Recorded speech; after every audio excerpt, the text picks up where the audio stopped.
I guess it's not written. Okay. Okay. Okay. So let's start today's class. What we have completed on Friday. Friday हमने क्या complete किया था? Mechanism of labor, Yes. Then different breathing pattern during labor. okay. Okay. So on Friday we have completed stations, mechanism of labor, and breathing techniques. So tell me about station. What do you mean by station?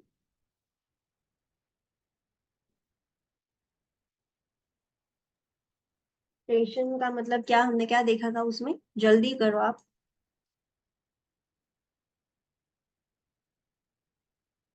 Progress of descending. Yes, progress of descending हम major कर सकते हैं. तो कैसे major करेंगे? हम centimetres में major करेंगे एंड स्टेशन हम उसको बोलेंगे. What is our ideal place जिसको हम स्टेशन 0 बोलते हैं? Fine. Essential spine. यस. सो जो भी बेबी फीटस का प्रेजेंटिंग पार्ट है, नॉर्मल इन नॉर्मल पोजीशन हम बोलते हैं कि सिफेलस होगा. तो जो उसका हेड है, सिफेलिक पोजीशन में जो हेड है वो इशियल स्पाइन पर है तो हम 0 स्टेशन बोलेंगे. अगर उससे ऊपर है तो हम उसको कौन सा स्टेशन बोलते हैं? नेगेटिव स्टेशन बोलते हैं. -1 2 3 4. एंड अगर इशियल स्पाइन से नीचे है, टुवर्ड्स द वजाइना है, तो हम उसको पॉजिटिव स्टेशन बोलते हैं, प्लस स्टेशन बोलते हैं, +1 +2 +3. So station 0 means the head is at the ischial spine. Minus station मतलब वो head कहाँ पर है? Above ischial spine. Above the ischial spine. Yes. And plus station मतलब positive station मतलब Below ischial spine. below the ischial spine. And what is engagement? Zero station. Yes, 0 station पर मतलब जो भी बेबी है, जो भी उसका प्रेजेंटिंग पार्ट है, उसका जो भी वाइडेस्ट डायमीटर है, वो पेल्विस जो इनलेट होता है उसमें एंटर हो गया है एंड 0 स्टेशन तक पहुंच गया है. उसका मतलब कि एंगेजमेंट हो गया है, बेबी अब अंदर आ गया है, पेल्विस के अंदर आ गया है. So that is called as engagement. फिर हमने मैकेनिज्म ऑफ लेबर देखा था. How many steps are there in mechanism of labour? Okay, which are they? Sorry. Engage. Yes, engagement. Then Descent. Okay. Flexion, Next. Okay. internal then rotation of head, yes. extension, yes. restitution, external rotation and expulsion. Okay. Now मुझे सिर्फ अपनी language में mechanism of labour explain करो कि क्या होता है. Engagement में क्या होगा? જે presenting part છે ને ischial spine સુધી આવશે તો ટચ થશે ओके, जो प्रेजेंटिंग पार्ट है वो अंदर आ जाएगा इनलेट में और इश्चियल स्पाइन तक आ गया. That is engagement. डिसेंट मतलब કન્ટિન્યુઅસ પ્રોસેસ છે કે તમારા ફીટસ નીચે આવશે જ. हाँ, it is a continuous process कि फीटस आगे बढ़ रहा है, उसकी जर्नी चालू कर रहा है. सो डिसेंट एंगेजमेंट से पहले होता है. Yes. यस. हमें पता है कि बेबी जब ग्रो होता है यूट्रस, तो बेबी एब्डोमिनल कैविटी में होता है, ऊपर की तरफ होता है और फ्रीली फ्लोट करते रहता है. बट जैसे जैसे आफ्टर 36 मंथ्स बेबी डिसेंड होना स्टार्ट होगा, मदर को भी लाइटनिंग फील होगा कि हाँ बेबी नीचे आ रहा है. सो डिसेंड होना स्टार्ट हुआ, फिर एंगेजमेंट होगा, फिर एंगेजमेंट होने के बाद भी वो बाहर निकलने के लिए डिसेंड प्रोसेस चालू रहती है. फ्लेक्शन में क्या होगा? જે Fetal બેબીનું head ચીન nodding yes, and forward toward the fetal chest. हाँ, बेबी ऑलरेडी फ्लेक्स पोजीशन में है बट थोड़ा ज्यादा फ्लेक्शन होगा कि इजीली, जितना ज्यादा फ्लेक्स होगा डायमीटर कम होगा और इतना इजीली वो बाहर निकल पाए. सो पूरा हेड ऐसे चिन पूरा चेस्ट को टच कर जाएगा, उतना फ्लेक्शन होगा. Then Forward toward the fetal chest. हाँ, उसके बाद क्या होगा? Internal internal rotation rotation. of head. Internal rotation. Yes. So internal rotation कैसे होगा, कहाँ होगा? જે બેબી છે ને એ સિમ્ફાઇસિસ બેબી આગળ આવવા માટે 1/3 રોટેટ કરશે એનો head. Yes, this is symphysis pubis, this is ilium ischium, ये वाला बोन है. सो बेबी का हेड जहां पर भी है, बेबी का हेड कैसा हो जाएगा? उसका जो ऑसिपुट है, पीछे का भाग है, दिस इज द ऑसिपुट, वो सिम्फाइसिस प्यूबिस की तरफ आएगा. सो अगर वो ट्रांसवर्स पोजीशन में है, अगर वो ट्रांसवर्स पोजीशन में है, राइट ट्रांसवर्स या लेफ्ट ट्रांसवर्स, जो भी ट्रांसवर्स पोजीशन में है, इंटरनल रोटेशन करके वो एंटीरियर पोजीशन में आ जाएगा। सो this is the internal rotation. उतना याद रखो कि उसमें सिर्फ नेक ट्विच होती है, नेक से ऐसे मूवमेंट होगी, पूरा बेबी रोटेट नहीं हो रहा है। इंटरनल रोटेशन के बाद क्या होगा? एक्सटेंशन, एक्सटेंशन मतलब જે ફીટસ છે તે બહાર આવશે હવે.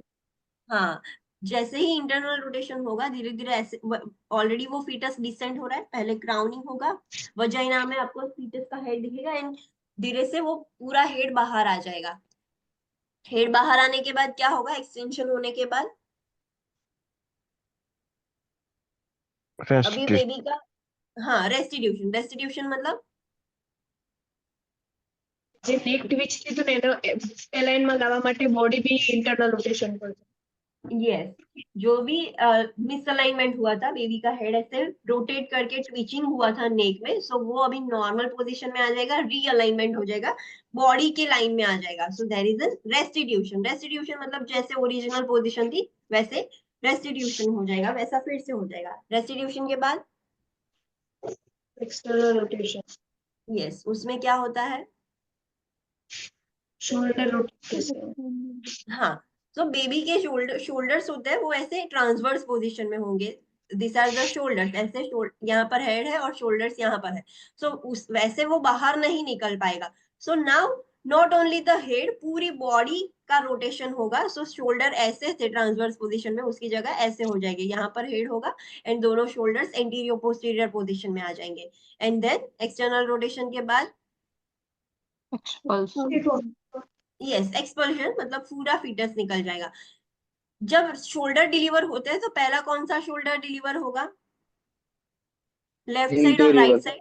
Anterior. Yes, anterior. Not left not right, anterior side, जो सिम्फाइसिस प्यूबिस की तरफ जो भी शोल्डर है बेबी का, whether it is left whether it is right, जो भी सिम्फाइसिस प्यूबिस तरफ है, एंटीरियर शोल्डर है, वो पहले डिलीवर होता है। एंड जो पीछे का शोल्डर है, जो सेक्रम की तरफ है, वो पोस्टीरियर शोल्डर बाद में डिलीवर होगा। सो इतना याद रखना है। So this is about mechanism of labour. Then we have completed breathing techniques. Okay, assessment हमने देखा था। यस, आपको कैसे पता चलेगा कि लेबर स्टार्ट हुआ है नाउ, उसकी डिलीवरी कभी भी हो सकती है, कैसे पता चलेगा? पहले क्या फील होगा मदर को?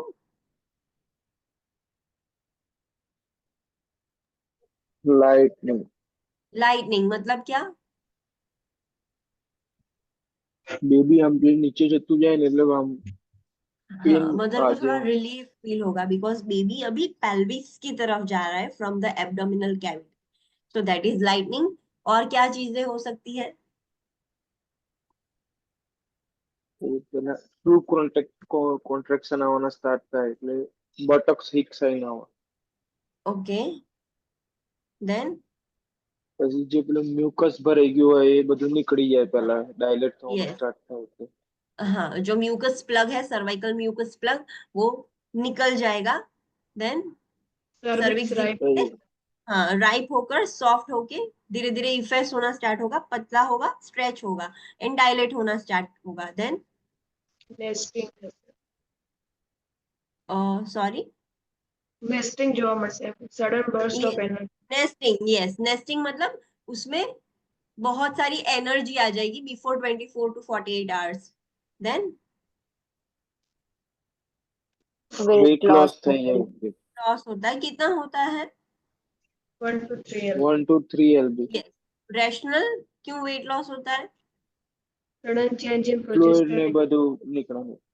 हाँ, जो चेंजेस हुए हैं प्रोजेस्टेरॉन और एस्ट्रोजन में, उसकी वजह से फ्लूइड शिफ्ट हो गया है और उसके वजह से वेट चेंज हुआ है। एंड ऑलरेडी म्यूकस प्लग तो निकल गया था, तो कभी भी स्पॉन्टेनियस रप्चर ऑफ मेम्ब्रेन हो सकता है, एमनियोटिक मेम्ब्रेन कभी भी रप्चर होगी and amniotic fluid will leak. So these are the assessment findings. Now you have to differentiate between true labor and false labor. Tell me the difference. How you will identify that it is a true labor or false labor? True લેબરમાં true contraction. Labour. Yes, yes, बोलो। True labour में contractions कैसे होंगे? જે time period હોય ને એ આમ સિક્વન્સમાં વધતું જાય પછી જેને કોન્ટ્રાક્શન છે ને બેક થી આમ આગળની તરફ આવે. Okay, and they are painful or not? નહીં હોય પેઇનફુલ. ट्रू लेबर में पेनफुल नहीं होगा? पेनफुल होगा। फुल है। Yes, it is painful. So painful contractions होंगे, रेगुलर होंगे, ऐसा नहीं कि पहले 5 सेकेंड के लिए आया फिर नहीं आया, इरेग्युलर नहीं होंगे, दे आर रेगुलर। धीरे धीरे वो स्ट्रांग होते जाएंगे, उसकी इंटेंसिटी बढ़ती जाएगी, पहले थोड़ा पेन हो रहा था फिर ज्यादा होगा, धीरे धीरे उसकी स्ट्रेंथ बढ़ेगी, स्ट्रांग होते जाएंगे। फिर पहले 5 सेकेंड्स के लिए लॉन्ग लास्ट करते थे, अभी उसकी ड्यूरेशन भी बढ़ेगी, फिर 10 सेकेंड, 15 सेकेंड, 20 सेकेंड, तो उसकी ड्यूरेशन भी बढ़ेगी। एंड धीरे धीरे उनके बीच का जो टाइम है, पहला कॉन्ट्रेक्शन एंड दूसरा कॉन्ट्रेक्शन का बीच का टाइम है, वो भी धीरे धीरे कम होता जाएगा। सो this is the indication that the female is experiencing true labour. उसके साथ सर्विक्स भी डायलेट होना स्टार्ट होगा, इफेसमेंट होके डायलेट होना भी स्टार्ट होगा। वेदर फॉल्स लेबर में क्या होगा, सर्विक्स डायलेट नहीं होगा, कॉन्ट्रेक्शंस कैसे होंगे? इरेग्युलर। इरेग्युलर होगी, उसकी स्ट्रेंथ धीरे धीरे इंक्रीज होगी। नो। नो, नहीं। They are painful. No. No. No, so they are annoying, mother को थोड़ा अनोइंग फील होगा, उसमें पेन नहीं हो रहा है। So this is the difference. Then true labour है, एंगेजमेंट होगा, धीरे धीरे डिसेंड होगा, सो धीरे धीरे फीटस आगे आ रहा है। So this is also a good thing. But false labour में ऐसा नहीं देखने को मिलेगा। अगर मदर को लेबर पेन स्टार्ट हुआ, मदर को पता नहीं है कि this is true labour pain or false labour pain, so उसको जैसे ही पेन स्टार्ट हुआ and she started walking, walking करने से पेन बढ़ रहा है, so true labour. it indicates true labour. True labour. True true labour. Labour. और वॉकिंग करने से पेन चला गया, मदर को रिलीफ फील हुआ, then it is false. false labor। yes, so these are the difference you have to False. remember। yes, so ये difference आपको याद रखना है। This is the red point, ये रेड पॉइंट में डिफरेंस दिया है, ये डिफरेंस आपको याद रखना है। एग्जाम में ये लोग पूछ सकते हैं, आपको ऐसे सिनारियो देंगे, आपको आइडेंटिफाई करना है कि मदर ट्रू लेबर में है या फॉल्स लेबर में है। ट्रू लेबर में होगी so you have to take interventions, आपको डिलीवरी करवानी है, सो आप मदर को बेड रेस्ट करवाओगे, वॉच करोगे, आइडेंटिफाई करोगे कि कितना डायलेटेशन हो रहा है, क्या हो रहा है। एंड फॉल्स लेबर है so there is no interventions needed, आपको सिर्फ बोलना है मदर को कि this is not bothering. Then हमने देखा Leopold's manoeuvre. What is that? Leopold's manoeuvre क्या है? हम फिट करके डिटरमाइन करेंगे क्या डिटरमाइन करते हैं हम? Fetus Fetal position. हाँ, फीटस की पोजीशन। यस, प्रेजेंटेशन कौन सा है, पोजीशन कौन सी है उसकी, डिटरमाइन करेंगे तो हम FHR भी आइडेंटिफाई कर सकते हैं कि कौन सी साइड लेने हैं, whether left side or right side. So to identify the presentation and position of fetus we use the Leopold's manual. फिर हमने देखी थी ब्रीथिंग टेक्निक्स। ब्रीथिंग टेक्निक्स क्यों करवाते हैं? ड्यूरिंग लेबर मदर को रिलैक्सेशन मिले एंड ऑक्सीजनेशन भी प्रोवाइड हो, इसके लिए हम करवाते हैं। सो डिफरेंट ब्रीथिंग टेक्निक्स देखी थी, विचार दे।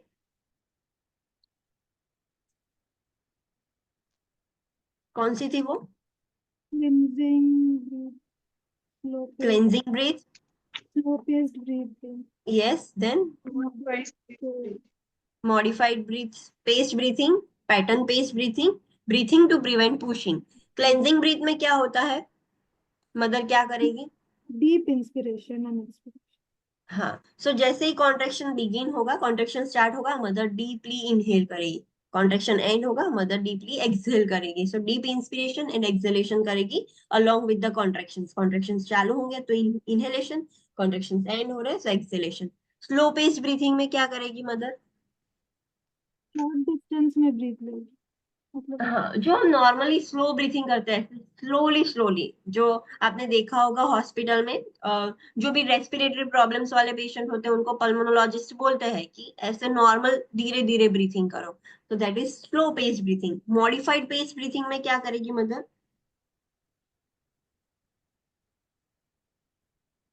उसमें कैसे टेक्निक यूज करते हैं? Shallow and एकदम fast सैलो breathing. करना फास्ट। हाँ, शैलो मतलब बहुत डीप इनहेल नहीं करेगी, फटाफट से थोड़ा थोड़ा ब्रीथ लेके एक्सेल इनहेल करती रहेगी। सो that is shallow and fast breathing. जब स्लो पेस ब्रीथिंग काम ना लगे, मदर को रिलैक्स फील ना हो तब हम ये वाली मेथड यूज करेंगे। पैटर्न बेस्ड ब्रीथिंग में क्या होगा? डिस्टेंस में ब्रीथ करने के बाद ब्लो करेगी बीच में। हाँ, सो ब्रीथ कैसे कर रही थी mother? Fast, shallow and fast. Shallow and fast, yes. So mother modified based breathing use कर रही है, बट बीच बीच में वो ब्लो कर रही है, जैसे बलून को हम ब्लो करते हैं वैसा कर रही है। सो फास्ट इनहेल, देन ऐसे ब्लो करेगी बीच में। So that is pattern based breathing. Breathing to prevent pushing में क्या करेगी मदर?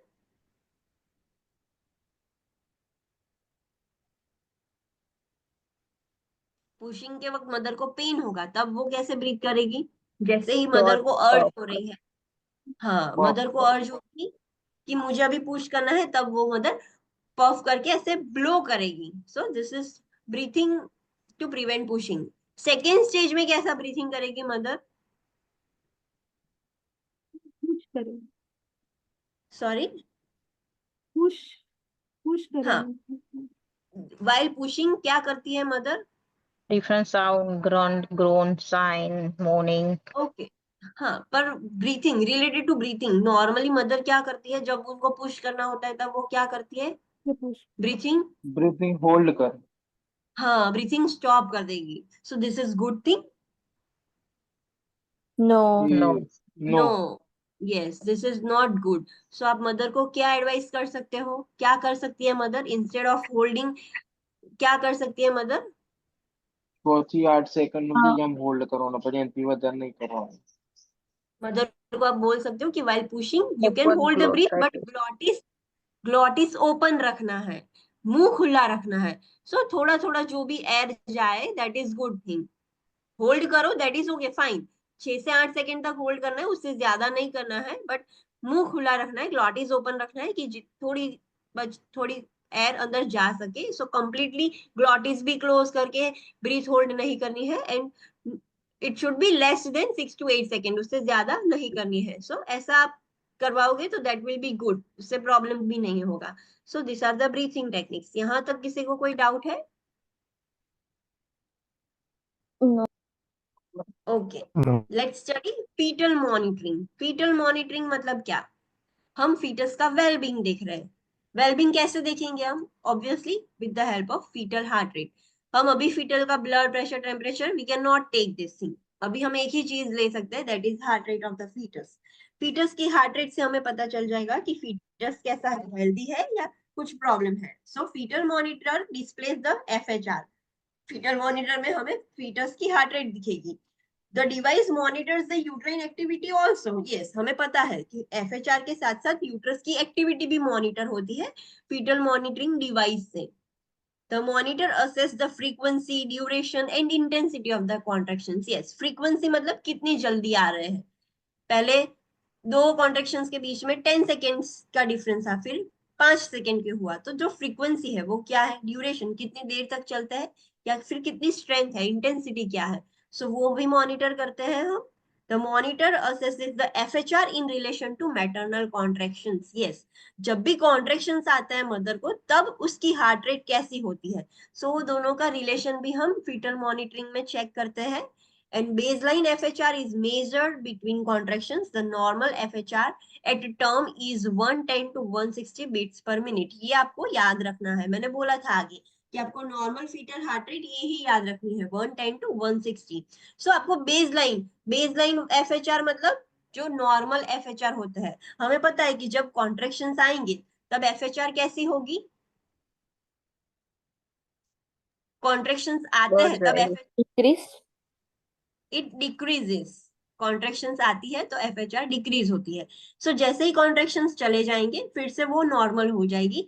सो जब भी कॉन्ट्रेक्शंस खत्म होते हैं, बिटवीन 2 कॉन्ट्रेक्शंस, ये कॉन्ट्रेक्शन आया फिर थोड़ी देर बाद दूसरा कॉन्ट्रेक्शन आया, तो between 2 contractions you are taking the baseline FHR।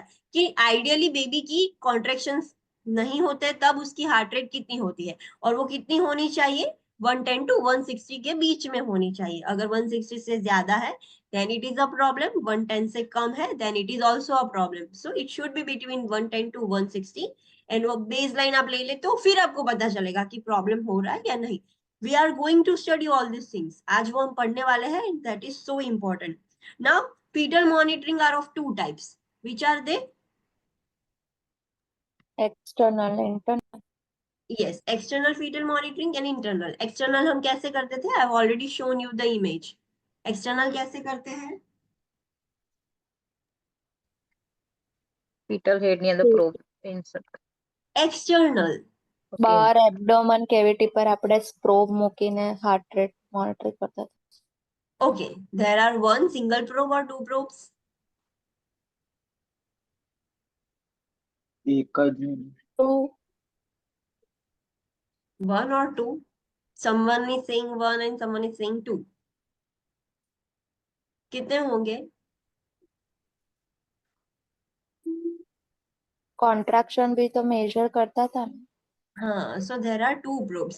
एक प्रोब है वो हम फंडस की तरफ लगाएंगे, और दूसरा है वो जो भी फीटस अगर इस साइड है तो यहाँ पर लगाएंगे, या फिर इस साइड है तो यहाँ पर। तो दो इन शॉर्ट होंगे, जो भी साइड फीटस की बैक है। सो एक जो फंडस वाला है वो मदर के यूट्राइन कॉन्ट्रेक्शंस मेजर करेगा, एंड नेक्स्ट है वो फीटल की हार्ट रेट मेजर करेगा। एंड जैसे ही कॉन्ट्रेक्शंस आते हैं तब फीटल की हार्ट रेट कैसी होती है वो। पर उसके लिए मदर को क्या करना पड़ेगा? ये ऑटोमेटिक डिवाइस है, मदर ऐसे सो रही है, सो मदर को उसमें कुछ भी करने की जरूरत नहीं है, वो ऑटोमेटिक जैसे ही कॉन्ट्रेक्शंस आ रहा है फीटल की हार्ट रेट मेजर करेगा। So this is external fetal monitoring. External fetal monitoring is a non invasive and is performed with a toco transducer और doppler ultrasonic transducer। toco transducer मतलब ये जो यूट्रस कॉन्ट्रेक्शंस आ रहे हैं उसको हम टोको ट्रांसड्यूसर बोलते हैं, because toco word is for contractions. Tocolytics, tocolytics contractions कम करते हैं, सो टोको वर्ड है that is used for contractions. So toco transducer या फिर डॉपलर अल्ट्रासोनिक ट्रांसड्यूसर। अगर आपको ये यूज नहीं करना है सो आप डॉपलर वाला यूएसजी वाला भी यूज कर सकते हो, उसमें कॉन्ट्रेक्शंस के साथ साथ मेजर नहीं करेगा, बस और नॉर्मली हार्ट रेट मेजर करता रहेगा। So this is external fetal monitoring. Leopold's maneuver are performed to determine on which side of the fetal back is located, and ultrasound transducer is placed over this area, fastened with the belt or stocking and tubing। हम पहले Leopold manure करेंगे to identify कि foetus की back कहाँ पर है, because हमें foetus heart rate जो ट्रांसड्यूसर लगाना है उसके बैक की तरफ लगाएंगे। सो पहले लियोपोल्ड मैन्यूअर से आइडेंटिफाई करते हैं कि फीटस की बैक कहाँ पर है, उसके बाद हम ये ट्रांसड्यूसर लगाएंगे। सो ये वो पोजीशन में रहे उसके लिए हमें ऊपर बेल्ट भी तो ऐसे मदर को पहनाना होगा, तो आप बेल्ट अप्लाई कर सकते हो, या फिर कुछ भी स्टॉकिंग ट्यूबिंग कुछ ऐसे अप्लाई कर सकते हो कि वहां पर वो स्टिक रहे, टाइट हो जाए। The toco transducer is placed over the fundus of the uterus, जो यूट्राइन कॉन्ट्रेक्शंस मेजर करेगा, that is called as troco transducer। तो वो हम कहां पर प्लेस करेंगे? At the fundus, because we know कि कॉन्ट्रेक्शंस फंडस से स्टार्ट होता है। So it is placed over the fundus of the uterus where contractions feels the strongest, fastened with the belt or stocking tubing। हम उसको belt से और stocking tubing से हम उसको टाइट कर देंगे। Understood about external fetal monitoring? Yeah. Yes, remember external fetal monitoring में आप दो प्रोब लगाओगे, एक फीटस की हार्ट रेट मेजर करने के लिए और एक कॉन्ट्रेक्शंस मेजर करने के लिए। The client is allowed to assume a comfortable position, avoiding vena cava compression, maternal supine hypotensive syndrome। आप क्लाइंट को जो भी उसको कंफर्टेबल पोजीशन है उसको दे सकते हो, उसको इतना ही ध्यान रखना है कि वीना केवा कंप्रेशन नहीं होना चाहिए, मतलब सुपाइन पोजीशन नहीं देनी है, उसके सिवाय उसको लेटरल पोजीशन, सिटिंग पोजीशन, जो भी पोजीशन लेनी है मदर ले सकती है, सिर्फ वीना केवा कंप्रेशन अवॉइड करना है। That is also called as maternal supine hypotensive syndrome. The preferred position is to have the client lie on the side to increase the perfusion। Yes, कौन सी साइडलाइन पोजीशन देनी है परफ्यूजन इंक्रीज करने के लिए? Side left lateral. Yes, सो हम कोई भी position दे सकते हैं, बट नॉर्मली हम क्या प्रीफर करते हैं? Left lateral position to increase the perfusion. Remember the rational for this. Left lateral position सिर्फ परफ्यूजन इंक्रीज करने के लिए हम देते हैं, तो वो प्रीफरेबल है कि उसमें अच्छा रहेगा। Next another type of fetal monitoring is internal fetal monitoring. उसमें क्या करते थे?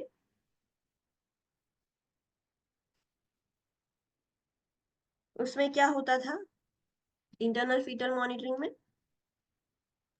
ઇન્વેઝિવ પ્રોસિજર છે. Yes, it is invasive because हम इंसर्ट कर रहे हैं। સ્ટાર્ટ हाँ, પર આપણે ઇલેક્ટ્રોड्स यस एग्जैक्टली, स्काल्प के ऊपर इलेक्ट्रोड अप्लाई करते थे, so that is a invasive procedure. Internal fetal monitoring is invasive and requires rupturing of membranes and attaching an electrode at the fetal scalp clip to presenting part of the fetus. Yes, हमें पता है कि uterus में पहले वो mucus plug होगा cervix के आगे, फिर ये एमनियोटिक मेम्ब्रेन होगी, फिर बेबी का हेड होगा. सो अगर ये रप्चर ही नहीं है तो आप फीटस के हेड पर वो लगा पाओगे नहीं. To apply or to use the internal fetal monitoring, mucus plug भी निकल गया होना चाहिए, मेम्ब्रेन्स भी रप्चर हो गई होनी चाहिए एंड सर्विक्स भी डायलेट होगा, तभी आप वो कर पाओगे. Otherwise you can not perform the internal fetal monitoring. So it is an invasive procedure जिसमें जो भी प्रेजेंटिंग पार्ट है बेबी का उस पर आप इलेक्ट्रोड अप्लाई कर दोगे. The client must be dilated 2 to 3 centimeter to perform the internal monitoring. Yes, cervix dilate ही नहीं है, cervix अभी एज इट इज है, सिर्फ म्यूकस प्लग रिमूव हुआ है, तो उस उतनी छोटी जगह से तो वो इलेक्ट्रोड जा भी नहीं पाएगा. So for undergoing this process mother must be dilated 2 to 3 centimetre. Cervix उतना डायलेट होगा तभी आप इंटरनल जो इलेक्ट्रोड है वो अटैच कर पाओगे. डायलेटेशन के बिना आप वो अटैच ही नहीं कर पाओगे.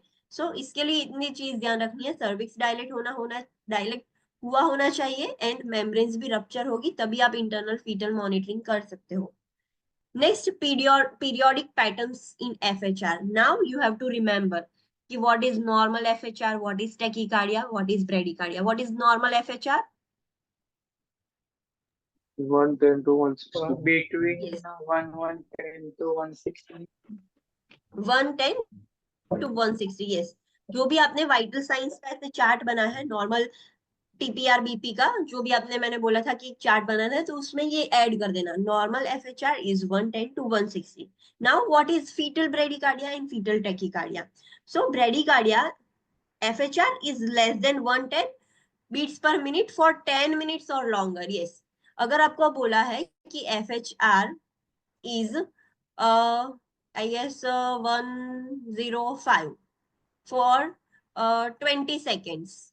So this is fetal bradycardia or not? Not. No. Yes. So ये भी उसमें याद रखना है, बेबी की हार्ट रेट 110 से कम है फॉर 10 मिनट्स या फिर 10 मिनट से ज्यादा, 11, 12, 13, 14, 15 मिनट तक उसकी हार्ट रेट 110 से कम हो रही है, तब हम बोलेंगे कि fetus is having bradycardia, fetus is suffering from bradycardia. Because we know कि कॉन्ट्रैक्शंस आते हैं तब ब्रेडिकार्डिया होता है, फिर नॉर्मल हो जाता है. उसमें हम ऐसा नहीं बोलेंगे कि फीटस इज हैविंग ब्रेडिकार्डिया, नहीं. 10 मिनट्स और 10 मिनट से ज्यादा देर तक अगर 110 से कम रहती है तब हम बोलेंगे कि fetus is having bradycardia. Tachycardia क्या है? So fetus is FHR is more than 160 beats per minute for 10 minutes और लॉन्गर.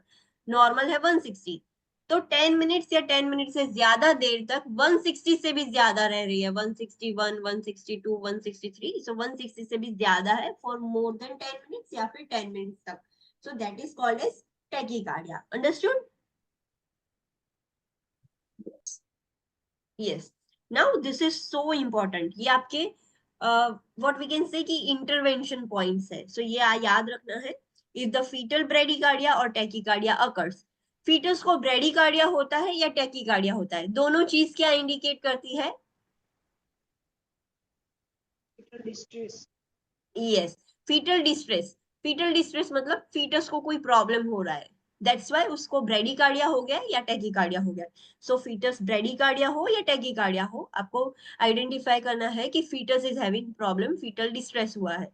सो जब भी ऐसा होता है, what you have to do, change the position of the pregnant client, administer oxygen and assess the vital signs and notify the PHCP. ये sequence में याद रखना है.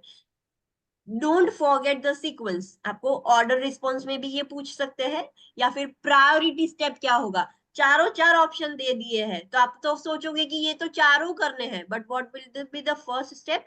Change the position. जब भी आपको लगता है कि बेबी को ब्रेडिकार्डिया या टैकीकार्डिया हो गया है, you have to change the position of the pregnant client. कौन सी पोजीशन दोगे आप? लेफ्ट लेटरल पोजीशन देनी है. So first step left lateral position. Second step क्या होगा? Oxygen administration. Give oxygen. Yes. Third step क्या होगा? Monitor client vitals. हाँ, मदर के वाइटल साइंस आपको मॉनिटर करना है। एंड फोर्थ स्टेप क्या होगा, पीएचसीपी को इन्फॉर्म करना है। सो रिमेंबर दिस सीक्वेंस, जैसे ही आपको होता है पहले आप पोजीशन चेंज करोगे, तुरंत ही मदर को ऑक्सीजन दोगे। मदर को ऑक्सीजन दोगे तो अच्छे से, फीटल डिस्ट्रेस क्यों हुआ, टैकीकार्डिया ब्रेडिकार्डिया क्यों हुआ, बिकॉज बेबी को blood supply, oxygenated blood supply अच्छे से नहीं मिल रहा था। So to provide the oxygenated blood supply, आप बेबी को डायरेक्टली ऑक्सीजन कैसे दोगे, it is not possible, baby is inside the mother's womb. So आप मदर को ऑक्सीजन दोगे कि जिसकी वजह से प्लासेंटा में परफ्यूजन अच्छा हो और बेबी को blood supply, oxygenated blood supply मिलता रहे। So you have to give the oxygen to the mother, we can not give to the fetus. अगर फीटस बाहर होता तो हम डायरेक्टली उसको दे देते। सो मदर को ऑक्सीजन देना है तुरंत, मदर के वाइटल साइंस मॉनिटर करने हैं, उसकी हार्ट रेट कम हो गई है, उसका ब्लड प्रेशर कम हो गया है, सो परफ्यूजन ही नहीं होगा। So you have to check the mother's vitals also. अगर आपको लगता है कि मदर का ब्लड प्रेशर कम है, सो आपको आईवी फ्लूइड्स भी देने पड़ेंगे कि अच्छे से आईवी फ्लूइड्स हो तो इंक्रीज हो, वॉल्यूम इंक्रीज हो और बेबी को परफ्यूजन मिले। सो मदर के वाइटल्स लेने हैं आपको एंड तुरंत पीएचसीपी को इन्फॉर्म करना है। फिर वो बोलेंगे कि आईवी फ्लूइड्स दो या जो भी इंटरवेंशन है, but this could B an intervention. But आपको ये स्टेप याद रखना है कि जब भी फीटल डिस्ट्रेस होता है तो you have to remember the sequence, पहले left lateral, then oxygen, then vitals and then PHCP. ये सीक्वेंस याद रखनी है। Understood? Yes. Okay. Next is the different types of heart rate. Okay, chalo. This is so important. Take out your notebooks. Notebooks लेके बैठ जाओ and you have to write down all these things. You have to make the notes. इसमें से questions आते हैं, अगर ये आपको अच्छे से आ गया so you will gain marks directly. But अगर इसमें आपको problem हुआ तो ये आपका concept कभी भी clear नहीं होगा. Okay. Let me ask to the old students जिसका ये second time हो रहा है, second cycle में है. What do you know about variability, accelerations, early decelerations, late decelerations? ये सब चीजें क्या है, कोई मुझे बताएगा? जो ओल्ड स्टूडेंट सेकेंड साइकिल में है वो।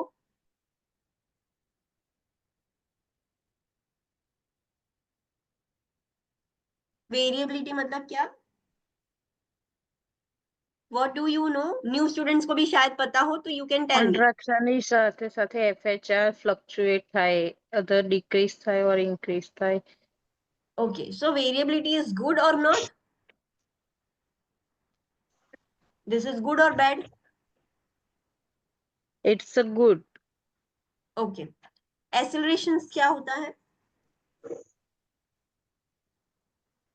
Increase temperature. Increase in FHR. Okay.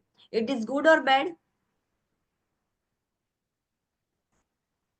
Old students, second cycle वाले, it's good or bad?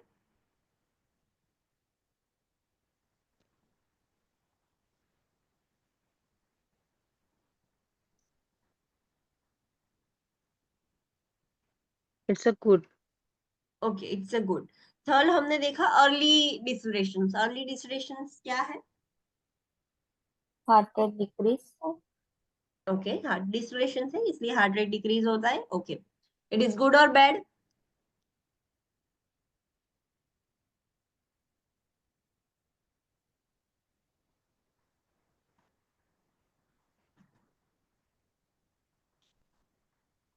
Okay, क्यों होता है पता है आपको? Do you remember that thing? Early deceleration का कॉज क्या है? बिकॉज आपको कॉज पता होगा क्यों वेरिएबिलिटी होती है, क्यों एक्सेलरेशंस होता है, क्यों अर्ली डिसलेशंस होता है, क्यों लेट डिसलेशंस होता है, then and then you can do the interventions. According to cause आपको इंटरवेंशंस लेने होंगे। सो अर्ली डिसलेशंस क्यों होते हैं? Contraction ना लीधे. ओके, चलो, कॉन्ट्रेक्शंस की वजह से होता है, दैट इज ओके। कॉन्ट्रेक्शंस की वजह से कुछ और चीज भी होती है जिसकी वजह से अर्ली डिसलेशंस होते हैं। What is late decelerations?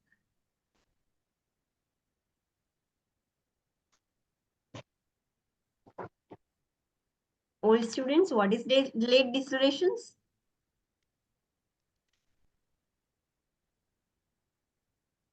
After contraction heart rate decrease થશે. हाँ, that is late decelerations. Okay, क्यों होता है? The cause is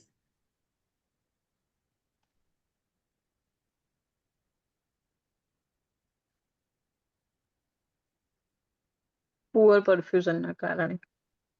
Okay, so these are the basic concepts. Now let's study about variability.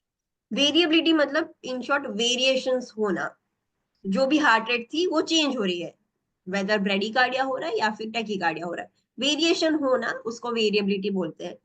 Variations होनी चाहिए, contractions आ रहे हैं so heart rate decrease होनी चाहिए, बेबी मूव कर रहा है एक्टिविटी कर रहा है तो हार्ट रेट इंक्रीज होने चाहिए, so that should be a variability. अगर वेरिएबिलिटी नहीं है, हार्ट रेट चेंज ही नहीं हो रही है, then it is our problem. So variability होनी चाहिए, variability is a good thing. So let's see the box 24.5. There are different types of variability in FHR.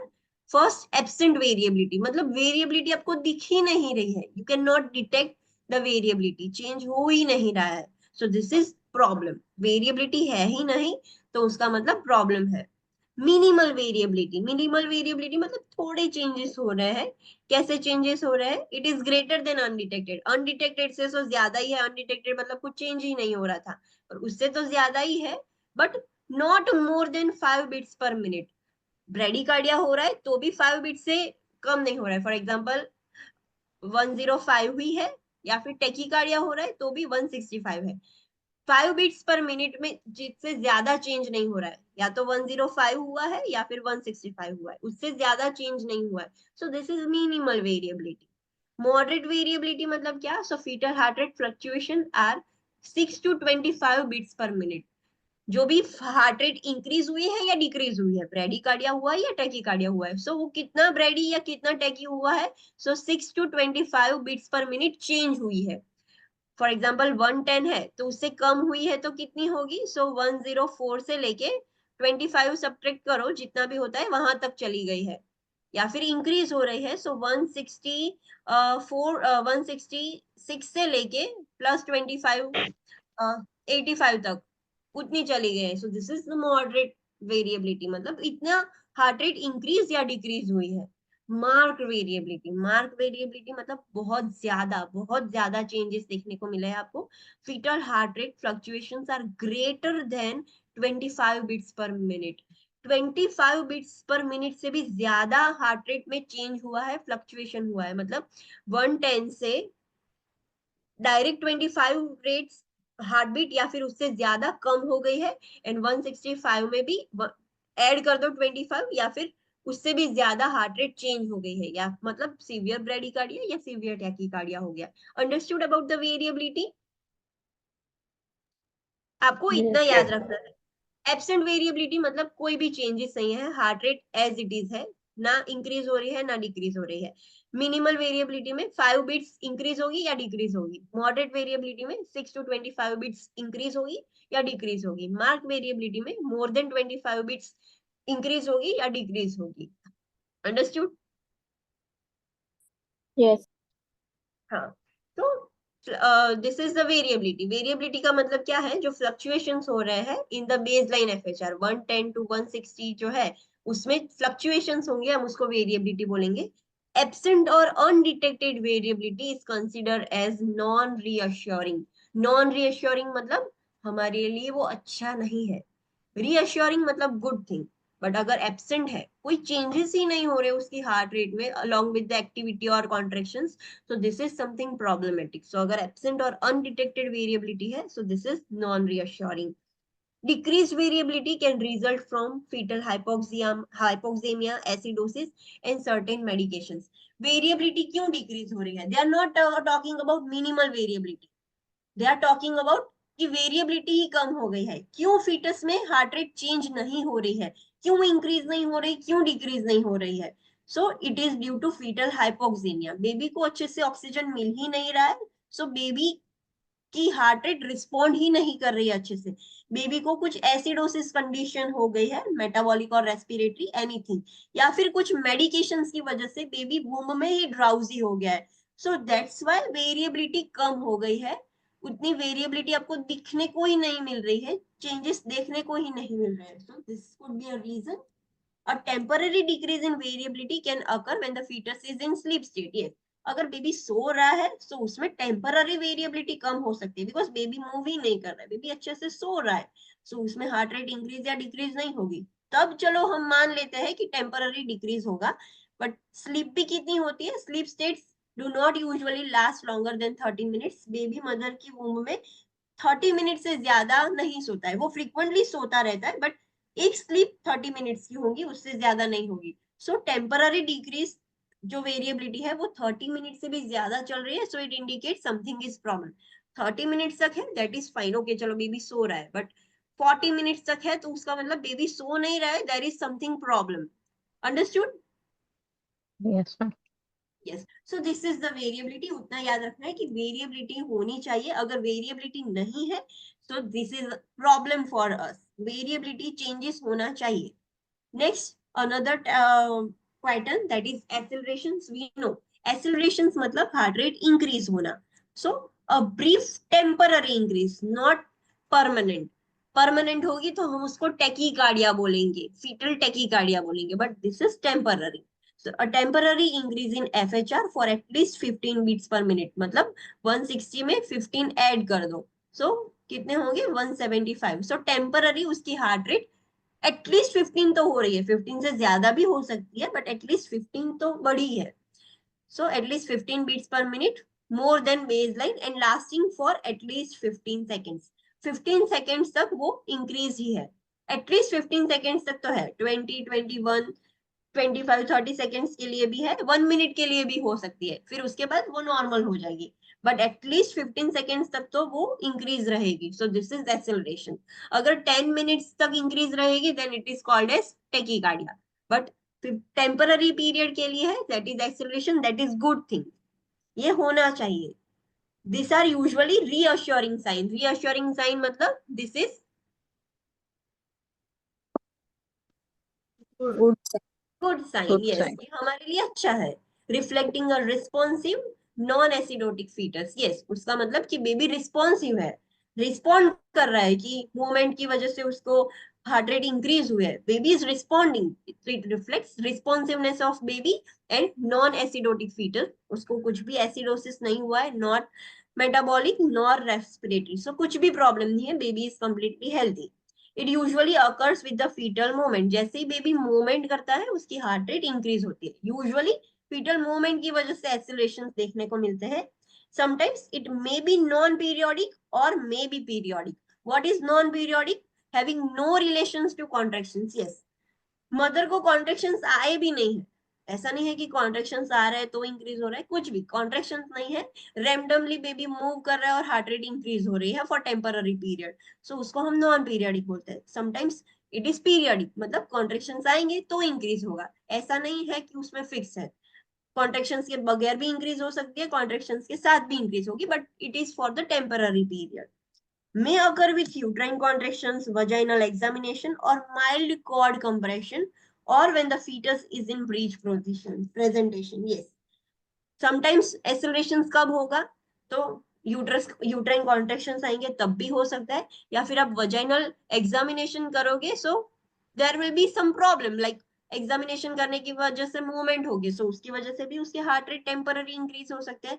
Mild cord compress हो गया movement की वजह से, चलो थोड़ी देर के लिए माइल्ड कंप्रेशन हो गया, तब भी हो सकता है। या फिर ब्रीच प्रेजेंटेशन में होगा बेबी तो भी उसको, आप थोड़ी देर के लिए उल्टा लटक जाओ, आपको कैसा होगा? सो ब्रीच प्रेजेंटेशन में भी बेबी को लाइक ऊपर होता है हेड, तब भी उसको ये प्रॉब्लम होता है। नॉर्मल आइडियल पोजीशन हेड नीचे होना चाहिए, बट बेबी अगर ब्रीच प्रेजेंटेशन में होगा तब भी उसको माइल्ड एसिलरेशन हो सकते हैं। So this is completely normal, अगर एसिलरेशन हो रहा है दैट इज गुड, अगर नहीं है then it is bad. Understood? Okay, next type is early decelerations. Early decelerations मतलब क्या? So let's study, then we will study this graph. Early decelerations, decelerations मतलब इंक्रीज या डिक्रीज होना, डिक्रीज। decrease होना, yes. So early decelerations are decrease in FHR below the baseline. The rate at the lowest point of the deceleration usually remains greater than 100 beats per minute. Yes, ये चीज याद रखनी है। Early deceleration मतलब heart rate कम हो रही है, heart rate decrease हो रही है, बट जितनी भी डिक्रीज हुई है वो ऑलवेज 100 से तो ज्यादा ही रहेगी।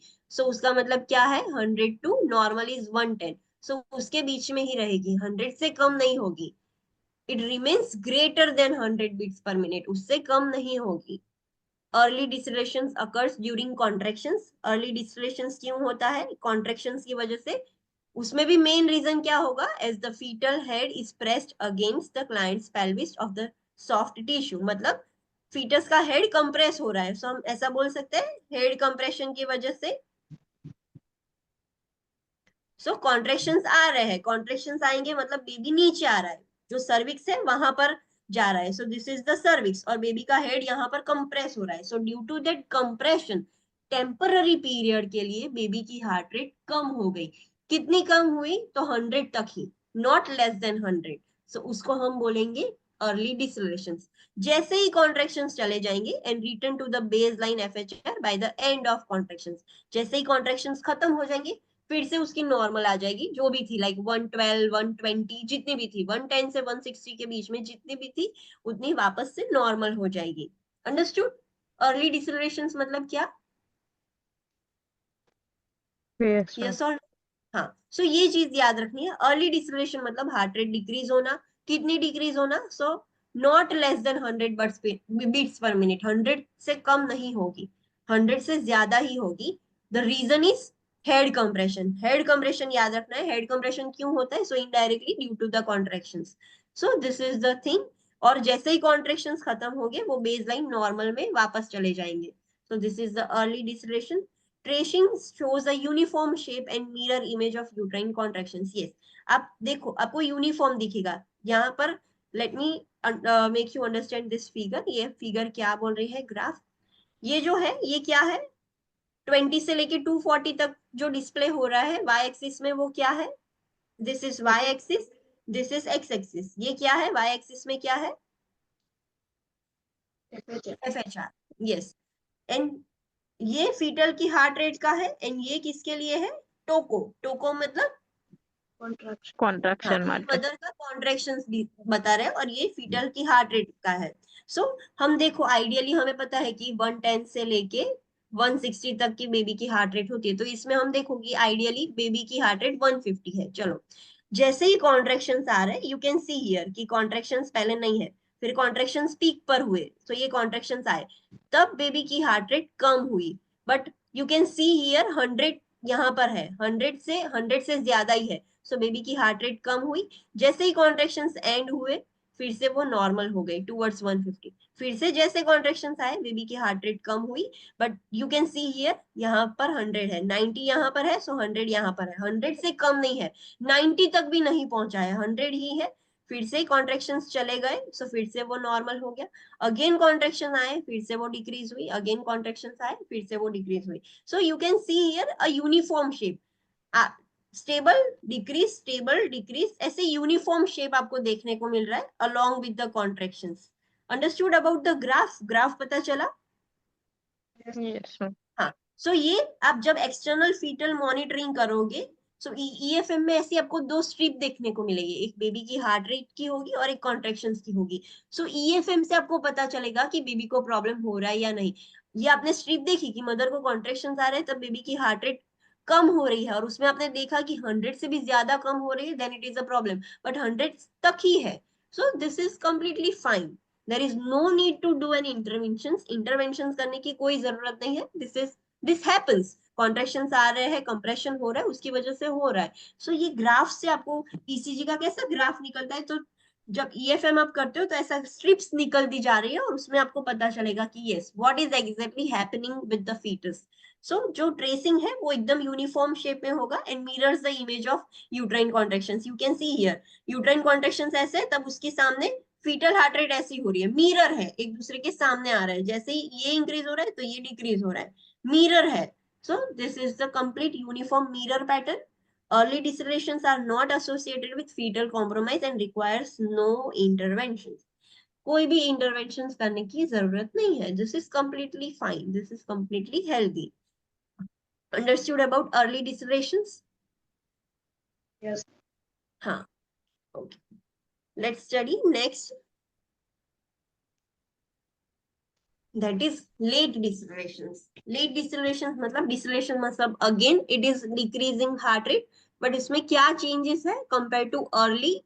So let's study. Late decelerations are non reassuring patterns. मतलब non reassuring patterns मतलब they are, Good nothing. Something is wrong. yes, something is wrong. These are bad patterns that reflects impaired placental exchange or uteroplacental insufficiency. Late decelerations क्यों होता है? The reason is, the cause is uteroplacental insufficiency. ये cause याद रखना है. When you are making the notes, आपको late deceleration उसका cause लिखना है due to lack of placental perfusion. जो भी आपको याद रखना है वो लिख सकते हो. The patterns look like similar to early decelerations but begin well after the contraction. Yes, अब जब ग्राफ में देखोगे तो आपको सिमिलर ही लगेगा कि अर्ली डिसलेशन जैसा है, but the basic difference is it begins after the contraction. That's why it is called as late deceleration. Early में क्या होता था, जैसे ही कॉन्ट्रेक्शन आते थे हार्ट रेट डिक्रीज होती थी, दोनों एक सामने सामने होते थे. बट इसमें क्या होगा, कॉन्ट्रेक्शन आके खत्म हो जाएंगे, देन वो डिक्रीज होगी heart rate. So it is after, it begins after the completion of contractions and begins the contraction begins and returns to the baseline after the contraction ends. जैसे ही contraction end हो गए वो फिर से normal हो जाएंगे. That's why it is called as late deceleration. Contraction normally early में क्या होता था, contractions आते थे तो धीरे धीरे वो भी decrease होता था. जैसे contraction peak पर होता था तब heart rate completely down होती थी, फिर जैसे contractions end होते थे वो फिर से normal होनी start हो जाती थी. इसमें क्या होगा, contractions आने के बाद वो decrease होगा. So that's why it is called as late deceleration. Late हो रहा है. The degree of decline in FHR from the baseline is not related to the amount of uteroplacental insufficiency.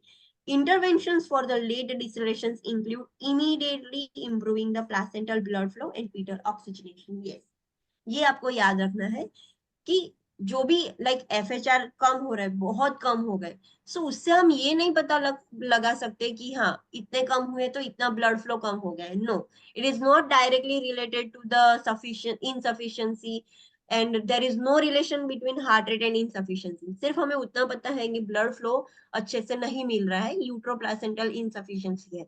Heart rate से हम वो नहीं पता कर सकते कि कितना ml ब्लड नहीं मिल रहा है. It is not linked with that, but सिर्फ हमें उतना पता चलेगा कि there is a problem, uteroplacental insufficiency हुई है. एंड जैसे ही आपको लगता है कि baby is experiencing late decelerations, you have to improve the placental blood flow anyhow. Fetus को ऑक्सीजन प्रोवाइड करना है तो कैसे प्रोवाइड करोगे फीटस को oxygen?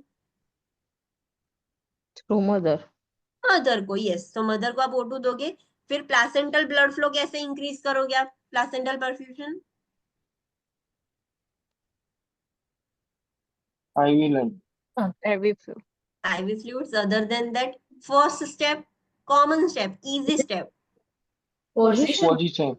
lateral. Yes, so this could be the intervention. So जब भी आपको लगता है कि baby is suffering from late decelerations, आपको तुरंत बेबी का प्लासेंटा का ब्लड फ्लो इंक्रीज करना होगा. And initial step would be left lateral position. आप ऑक्सीजन दे सकते हो and then if there is a need आप IV फ्लूइड्स दोगे और ये सब करोगे. बट पहले आपको ये चीज ध्यान रखनी है, first step would be left lateral position and oxygen. ये चीज आपको ध्यान रखनी है. Okay, now let's understand the graph.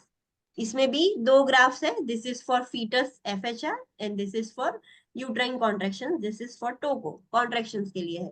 ये जो आप देख रहे हो वो क्या है, फीटल हार्ट रेट है. Okay, so let's understand.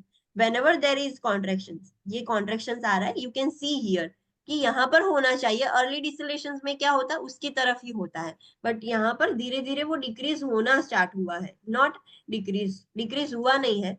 जैसे ही कॉन्ट्रेक्शंस खत्म हो रहा है देन हार्ट रेट डिक्रीज हो रही है. उसकी नॉर्मल चलो 180 थी ऐसा बोल रहे हैं, सो इसमें कम हो गया है. फिर से जब कॉन्ट्रेक्शन आए, यहाँ पर इंक्रीज हुई है, कॉन्ट्रेक्शंस आ रहे हैं, उसके बाद वो डिक्रीज हो रही है. यू कैन सी हियर कि कॉन्ट्रेक्शंस खत्म हो गए देन उसकी हार्ट रेट डिक्रीज हुई है. So this is something abnormal. जब आप स्ट्रिप देखते हो और वो अलाइनमेंट में नहीं है, ऐसे नहीं है, मदर के कॉन्ट्रेक्शंस के अलाइनमेंट में नहीं है, then you have to understand this is late deceleration. Contractions खत्म हो रहे फिर हार्ट रेट डाउन हो रही है. कॉन्ट्रेक्शंस आ रहे हैं तब तो हार्ट रेट नॉर्मल है, जैसे ही कॉन्ट्रेक्शंस एंड हुए हार्ट रेट डाउन हो गई. सो this is something abnormal. Understood? Yes, ma'am. Yes or no? Okay.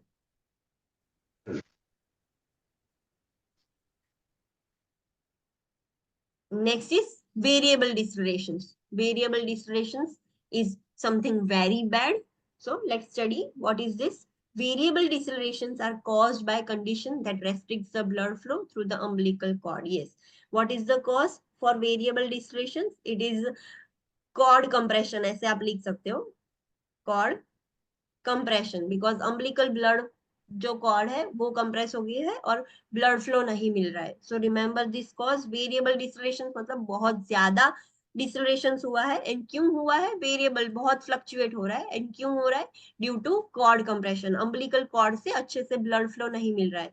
Variable decelerations do not have an uniform appearance of early and late decelerations. Yes, early में भी uniform था, जैसे ही contractions आ रहे थे just like that, ये contraction से तब उसके साथ ही ऐसे हार्ट रेट कम हो रही थी. So that was uniform. Late decelerations में भी यूनिफॉर्म थे, कॉन्ट्रेक्शंस ऐसे आ रहे थे तो चलो यहाँ पर थे, बट वो यूनिफॉर्म पैटर्न में थे. बट ये वेरिएबल डिसलेशंस यूनिफॉर्म पैटर्न में नहीं होगा, रैंडमली कभी भी डिक्रीज हो जाएंगे और रैंडम होगा. So this is indicative. Graph से आपको पता चल जाएगा कि this is a variable deceleration. The shape, the duration, the degree of the decline below the baseline FHR as variable. Yes, graph का शेप भी abnormal होगा, ड्यूरेशन भी चेंज होती रहेगी, फ्लक्चुएट होती रहेगी, डिग्री भी, पहले एक बार कम हुआ, दूसरी बार उससे भी कम हुआ, थर्ड टाइम थोड़ा और लाइक अच्छा था. सो जो डिग्री है कि कितनी हार्ट रेट कम हुई वो भी चेंज होता रहेगा, वो भी वेरिएबल होगा, उसमें भी वेरिएशंस होंगे. This fall and rise abruptly with the onset and relief of cord compression. Yes, ये इतना वेरिएशंस क्यों है? क्यों एक बार में बहुत ज्यादा कम हो गई हार्ट रेट, एक बार में थोड़ी अच्छी है? ये वेरिएशन क्यों हुआ है? बिकॉज जैसे ही कॉर्ड कंप्रेस हो जाएगी हार्ट रेट तुरंत ड्रॉप हो जाएगी, जैसे ही कंप्रेशन रिलीव हो जाएगा ब्लड फ्लो फिर से स्टार्ट हो गया तो हार्ट रेट नॉर्मल हो गई. So due to the abrupt compression and relief of cord वो हार्ट रेट एब्रप्टली चेंज हो रही है, फ्लक्चुएट हो रही है. Understood? Are you getting my point? Yes और एक नो? बार रिपीट कर तो. हाँ, ओके, चलो. वेरिएबल डिसलेशन मतलब हार्ट रेट तो डिक्रीज हो रही है बट एक यूनिफॉर्म पैटर्न में नहीं है. अर्ली डिसलेशन में क्या होता है? Tell me. अर्ली डिसलेशन में क्या होता है? एक यूनिफॉर्म पैटर्न होती है. जैसे ही कॉन्ट्रेक्शंस आते हैं, कॉन्ट्रेक्शंस पीक पर होंगे, तब हार्ट रेट कैसी होगी? डाउन. डिक्रीज. डाउन. कितनी होगी? Not less 100 से Not नीचे less नहीं जाए. than not 100. Less not than less than 100. It should be greater than 100. Yes. So एक यूनिफॉर्म पैटर्न होती है, जैसे ही कॉन्ट्रेक्शंस आते हैं हार्ट रेट डाउन होती है. लेट डिसलेशन में भी यूनिफॉर्म पैटर्न है. उसमें कैसी यूनिफॉर्म पैटर्न है? कॉन्ट्रैक्शन પછી हार्ट. हाँ, कॉन्ट्रेक्शंस खत्म हो रहे हैं तब हार्ट रेट डाउन हो रही है. थ्रू आउट द ग्राफ, पूरे ग्राफ के दरमियान आप देख रहे हो कि कॉन्ट्रेक्शंस खत्म हो रहे हैं तब हार्ट रेट डाउन हो रही है. एक यूनिफॉर्म पैटर्न है. बट वेरिएबल डिसलेशंस में क्या है? कोई यूनिफॉर्म पैटर्न नहीं है, रैंडम चेंजेस है. आप आइडेंटिफाई नहीं कर पाओगे कि ये क्या हो रहा है. एक तो उसका ड्यूरेशन, शेप, कितनी हार्ट रेट डिक्रीज हो रही है, वो भी एक यूनिफॉर्म पैटर्न में नहीं है. So it is completely abnormal, it is completely having variations. and ये variations, ये क्यों इतना abnormal है, इतनी सारी variability क्यों है? the reason is variable dislocations क्यों होता है? the cause is cord Cord कंप्रेशन. cord compression. yes. तो जब भी contractions आते हैं and somehow cord prolapse है या कुछ भी reason की वजह से cord compress हो गया, जैसे ही cord compress हो जाएगा सडनली बेबी की हार्ट रेट डाउन हो जाएगी. अभी ज्यादा देर तक कंप्रेस रहेगा तो ज्यादा देर तक डाउन रहेगी, अगर तुरंत रिलीज होता है तो फिर से तुरंत नॉर्मल हो जाएगी. सो ये एब्रप्टली कॉर्ड कंप्रेशन हो रहा है, एब्रप्टली कॉर्ड रिलीज हो रहा है, उसकी वजह से इतने वेरिएशंस है एंड रैंडमली उसकी हार्ट रेट फ्लक्चुएट हो रही है, एक यूनिफॉर्म पैटर्न में नहीं हो रही है. Understood? Yes. Yes, ma'am. yes, everyone got that point? Okay. So variable decelerations also may be non-periodic, occurring at any times unrelated to contractions. Yes. ऐसा नहीं है कि हर बार कॉन्ट्रेक्शंस आएंगे तभी कॉर्ड कंप्रेस हो जाएगी और तभी आपको वेरिएबल डिसलेशंस देखने को मिलेंगे. नो, कॉन्ट्रेक्शंस नहीं आ रहे फिर भी कॉर्ड बेबी के नीचे चलो दब गई है, कॉर्ड प्रोलेप्स हो गया है, फीटस के हेड के वजह से ही, फीटस की खुद की वजह से ही कॉर्ड उसकी कंप्रेस हो गई है, तभी आपको देखने को मिल सकता है. So it is not only related to contractions. Contractions के वक्त तो चलो होगा। For example this is the fetus head और यहाँ पर अम्बिलिकल कॉर्ड है, यहाँ पर है, तो कॉन्ट्रेक्शंस आएंगे तो वी नो कि फीटस का हेड नीचे की तरफ जाएगा, तो वो कॉर्ड को कॉम्प्रेस कर देगा।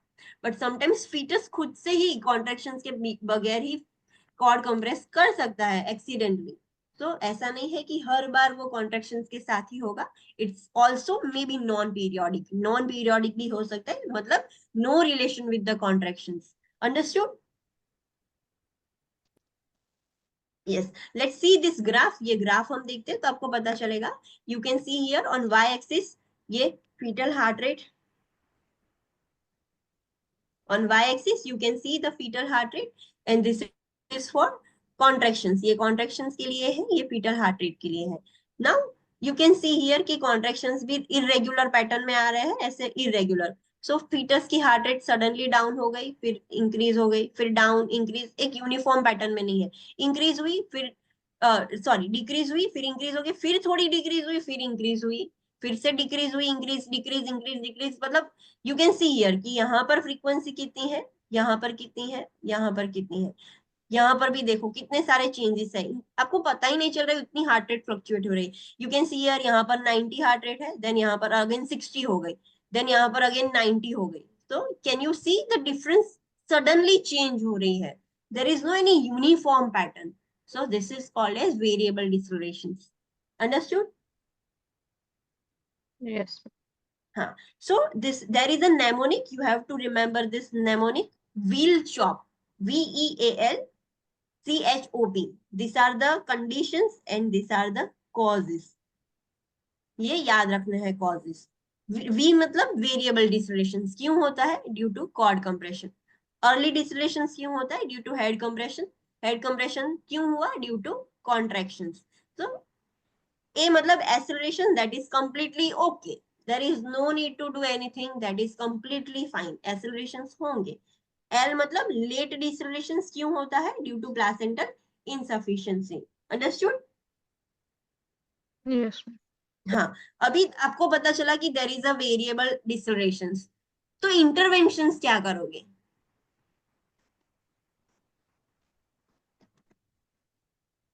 there is a variable decelerations, तो interventions क्या करनी है?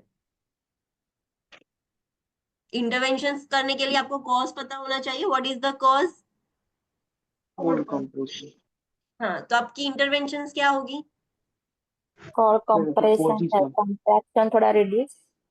हाँ, सो कैसे रिलीज कर सकते हो? देयर कुड बी, अगर फॉर एग्जांपल कॉर्ड कंप्रेशन क्यों होता है, प्रोलैप्स की वजह से ही नॉर्मली आइडियली होता है। सो बेबी का हेड है और यहाँ पर सर्विक्स है, बीच में कॉर्ड आ गया है, कॉर्ड कंप्रेस हो रहा है। सो अब बेबी के हेड को आप पुश कर सकते हो पीछे की तरफ, सो कॉर्ड कंप्रेशन रिलीव हो सके। या फिर क्यों कॉर्ड कंप्रेशन हो रहा है, because there is no any amniotic fluid, सब रप्चर होके बाहर निकल गया है। सो आप बाहर से फ्लूइड भी अंदर इंसर्ट कर सकते हो। जैसे ही फ्लूइड इंसर्ट करोगे, फ्लूइड की वजह से बेबी थोड़ा फ्लोट करेगा, अपलिफ्ट होगा, तो कॉर्ड कंप्रेशन रिलीफ हो सकता है। सो आपको कॉज पता होना चाहिए, according to that cause you can take intervention. अगर अर्ली डिसेलरेशन है तो आप इंटरवेंशन क्या करोगे? Contraction prevent करिश। No,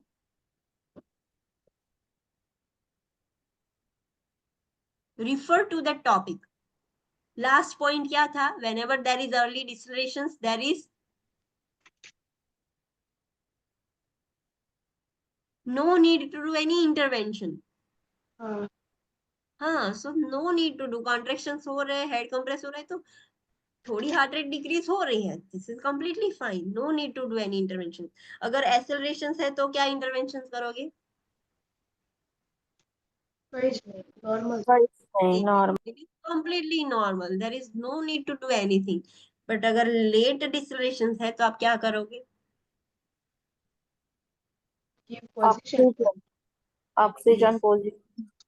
First left lateral position, then oxygen, then vitals and then PHCP। understood? remember this sequence, ये sequence याद रखनी है आप। understood? so आपको क्वेश्चन में क्या होगा, डायरेक्ट यही होगा कि पेशेंट को you have identified this thing, और ये सब देख के आपको पता चला कि patient is suffering from fetus is suffering from variable deceleration. So what with the interventions? तो उसमें आप अगर लेफ्ट लेटरल करोगे फिर PHCP, oxygen, there is no need to do all this things. आपको कॉर्ड कंप्रेशन रिलीव करना है, या तो आप मदर को ट्रेनलनबर्ग पोजीशन दे दो, it will also relieve the cord compression. So options देखो कौन सा ऑप्शन ऐसा है कि जिसकी वजह से कॉर्ड कंप्रेशन रिलीज हो, वो ऑप्शन हमें सिलेक्ट करना होगा। Understood?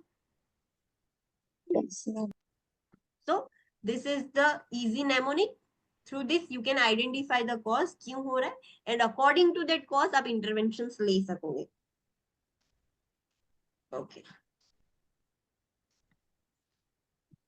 so let's complete this variable decelerations. Baseline rate and variability are considered when evaluating the variable decelerations. जब आप evaluate कर रहे हो कि fetus को variable decelerations है या नहीं, तो उसके लिए आपको क्या लेना होगा? Baseline rate लेना होगा। Baseline rate मतलब जब भी contractions, you can see here कि whenever there is no contractions, ideally fetus की heart rate कितनी रहती है? You can see here कि ideally fetus की heart rate इतनी ही रहती है। So it is somewhat 140 we can say कि 140 ideally उसकी रहती है। So आपको baseline मिल जाएगी, so उससे आपको पता चलेगा कि इसकी कितनी डिक्रीज हो रही है और कितनी इंक्रीज हो रही है। So baseline आपको पहले ले लेनी है between the contractions. So baseline rate and variability are considered when evaluating the variable decelerations. Variable decelerations are significant when the FHR repeatedly declines to less than 70. हमने ग्राफ में देखा था, sometimes वो 60 तक जा रहा था, डिक्रीज होके completely 60 आ गया। So वेरिएबल डिस्टिलेशंस हम बोलेंगे कि बहुत सीवियर हो रहा है, बहुत सीवियरली प्रॉब्लम हुआ है, बहुत सीवियरली कॉर्ड कंप्रेशन हो रहा है जब repeatedly frequently less than 70 beats per minute हो रहा है, 70 से कम फ्रीक्वेंटली जा रहा है। जैसे ही कॉर्ड कंप्रेस हो रहा है सीधा हार्ट रेट ड्रॉप होके 60 चला गया, 65 चला गया, 70 से कम चला गया, एंड फ्रीक्वेंटली ऐसा हो रहा है, then this is something very problematic, and this persists at the level at less than 70 beats per minute and persists at that level for at least 60 seconds before returning to the baseline. Yes, 1 minute तक वो कम ही रहती है, after 1 minute वो फिर से baseline पर normal तरफ जाती है। सो अगर 1 minute तक लेस देन 70 रहेगी, so this indicates a significant variable distillation. This is so problematic. This is really important point that you have to remember. If variable distillations occur, discontinue the oxytocin infusion. Yes, oxytocin infusion discontinue करना है। क्यों discontinue करना है?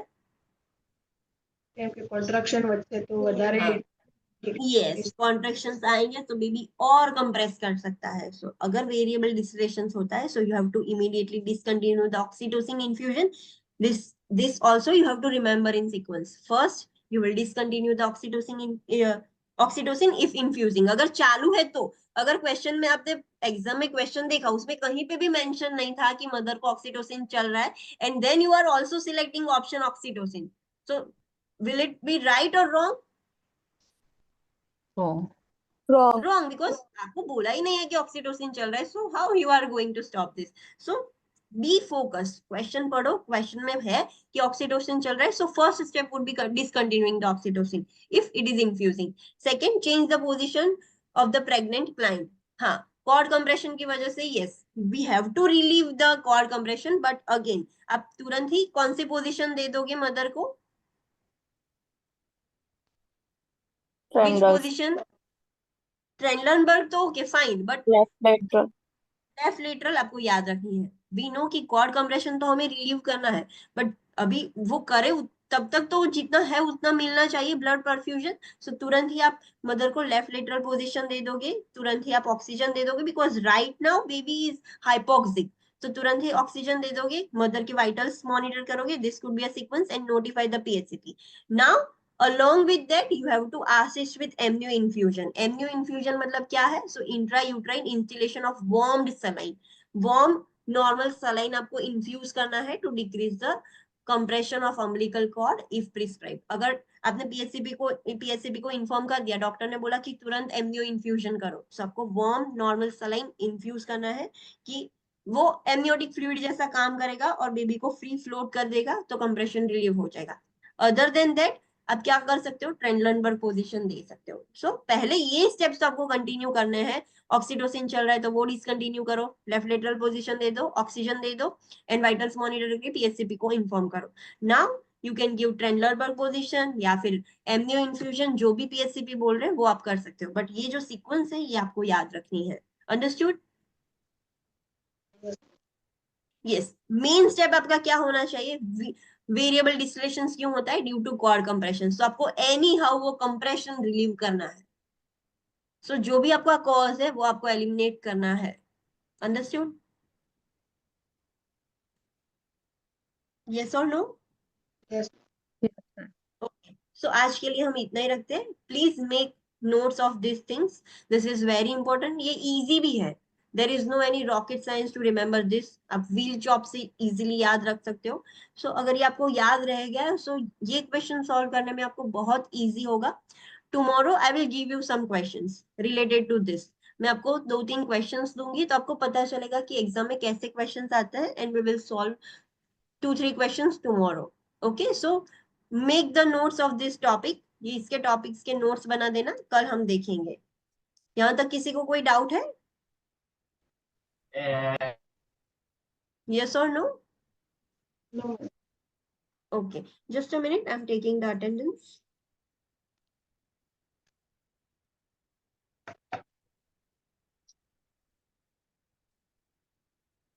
Okay, so do you want to do the group discussion? Group discussion करना है आपको? Yes or no? No.